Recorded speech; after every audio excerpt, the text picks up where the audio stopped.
Sunday morning. With us today is Congresswoman Nicole Malliotakis, and one great congresswoman, the only Republican congresswoman in the 5 boroughs of New York City.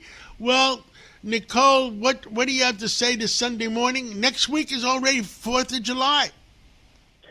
Yes, John, there's a lot of festivities that are taking place already in Washington, and next week on the 3rd and the 4th, people who live in New York City should actually go down to the harbor. If you're on Staten Island, you could go to Fort Wadsworth or the Alice Austin House. If you're in Brooklyn, you can go to Shore Road Park. If you're in Manhattan, you can go to the West Side, but you'll see a parade of ships coming in from around the world, naval ships.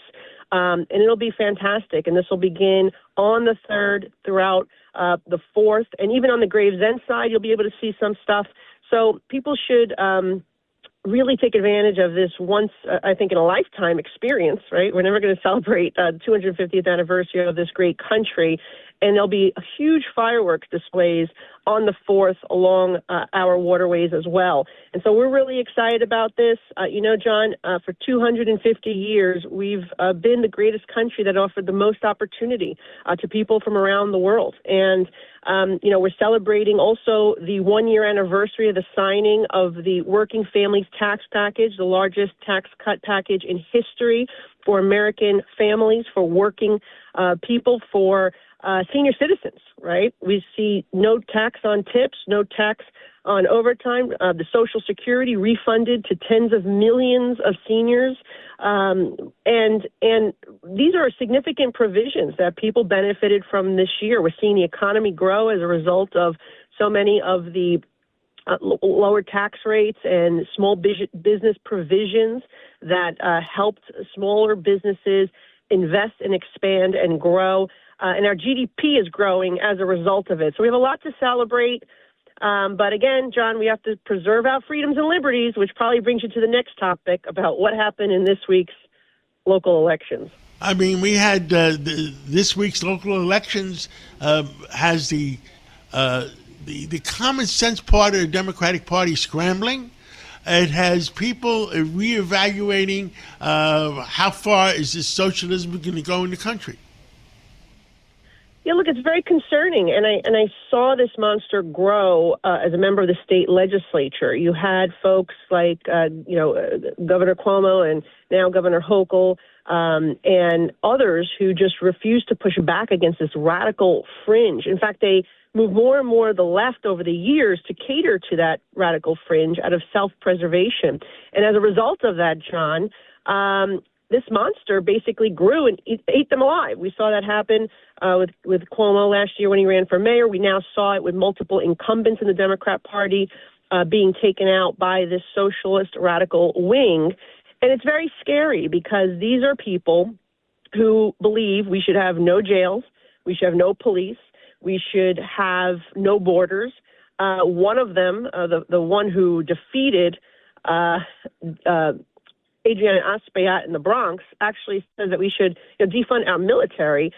These are very obviously extreme radical positions. And as what's very disturbing is that we only saw 7% of Democrats actually vote in that primary in the Bronx. Turnout was extremely low across the city. About 17% of eligible registered voters who had primaries voted. And that's very unfortunate. And I think people need to wake up. Remember, you and I are Greek. And what did Plato warn of? If you don't vote, you're going to be ruled by evil men. That is the price of apathy. That is exactly what Plato warned. Not enough people voted in last week's election. And let's not make the same mistake now come November. I think if we want to stop these radicals from being in the majority and taking control in a situation where Hakeem Jeffries would be speaker and basically beholden to them, he's going to have to cater to this radical fringe group out of self-preservation. Again, and if that's the case, that's why we need to make sure that we need to keep this Republican majority. It is so critical. And let me add one last thing, John.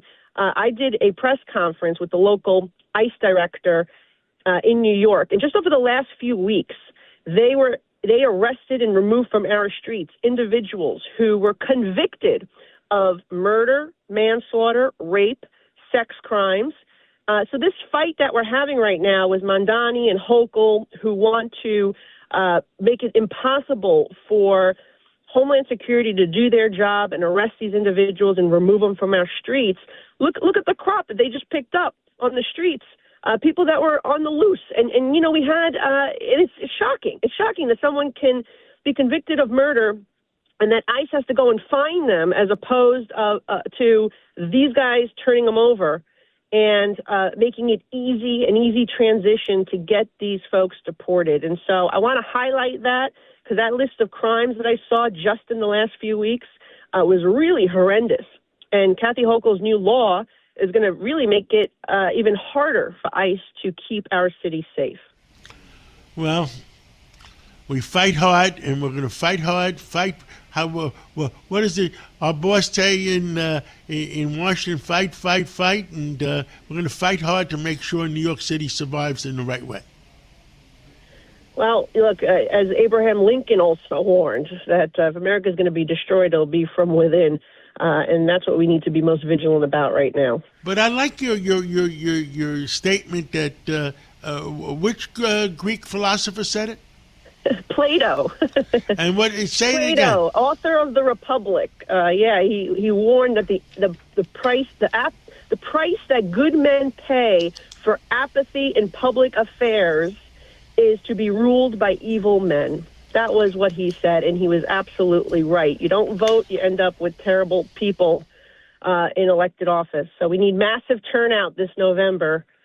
And I look forward to also being on the ballot as the only Republican who represents our city in Washington. I hope people will follow me at NicoleForNY.com. Thank you so much, Nicole Malliotakis, and we'll catch up with you again real soon. Thank you, John.